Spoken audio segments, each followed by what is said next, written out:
Union News 16th of October, 2023. Welcome to Union News, your guide to what's happening in the UK labour and trade union movement. Writing is by Pat Harrington and music is by Tim Bragg.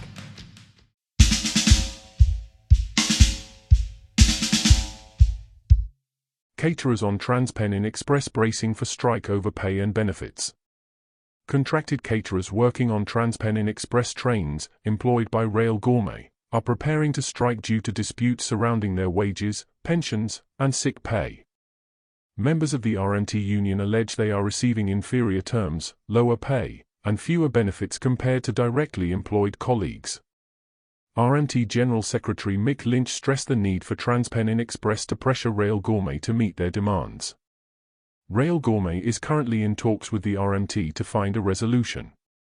TransPennine Express has not yet provided a comment on the situation.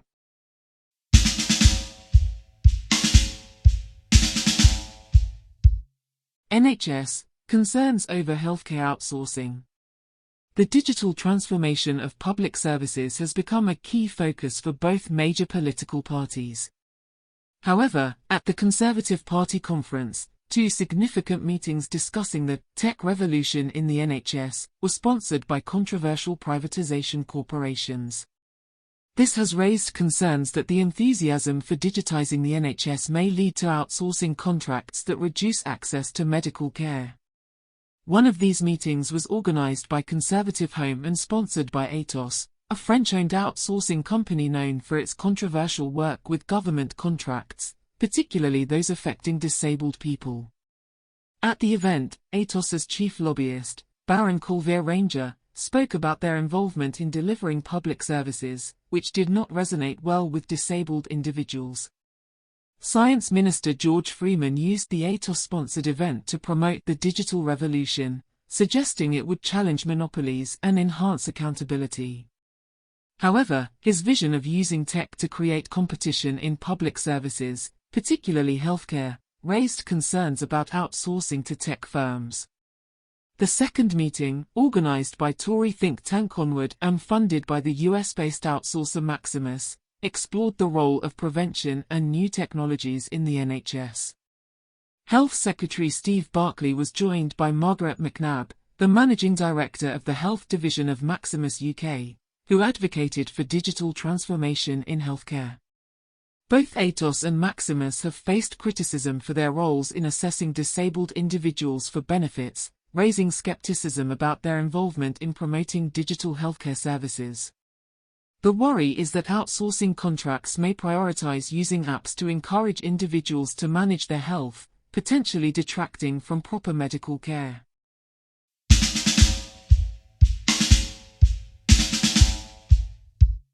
North East bus workers to launch indefinite strike over pay.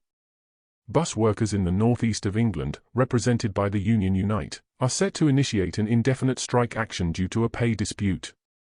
Over 1,300 union members employed at Go North East have already carried out a week-long strike, and they are scheduled to strike again for a week starting tomorrow. Beginning on October 28, they will commence an open-ended strike. Unite Regional Officer Dave Telford has expressed that Go Ahead, the parent company, has the financial means to provide fair and proper compensation to their workers, especially in comparison to other bus operations under the Go Ahead umbrella, but they have chosen not to do so.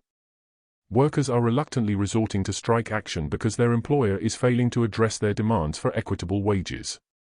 The affected workers encompass a range of roles, including drivers, engineers, maintenance staff, and depot crews. The strike action will impact Go North East depots in Consett, Gateshead, Hexham, Percy-Main, North Shields, Sunderland, and Washington. Unite emphasizes its willingness to engage in negotiations if Go North East is prepared to make a new offer.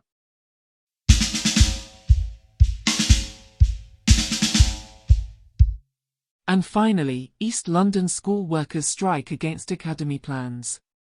In East London, members of the NEU, National Education Union, at Connaught School for Girls are organising a series of strikes to protest against plans to convert the school into an academy. NEU union members struck for 3 days this week against proposals for the school to join Star Academy, and in opposition to compulsory redundancies and any increases in workload. The 55 union members voted 89% yes to the action. It was the third ballot over academization plans in 2 years and followed 6 strike days in July. In the latest phase, workers are set for 9 strike days.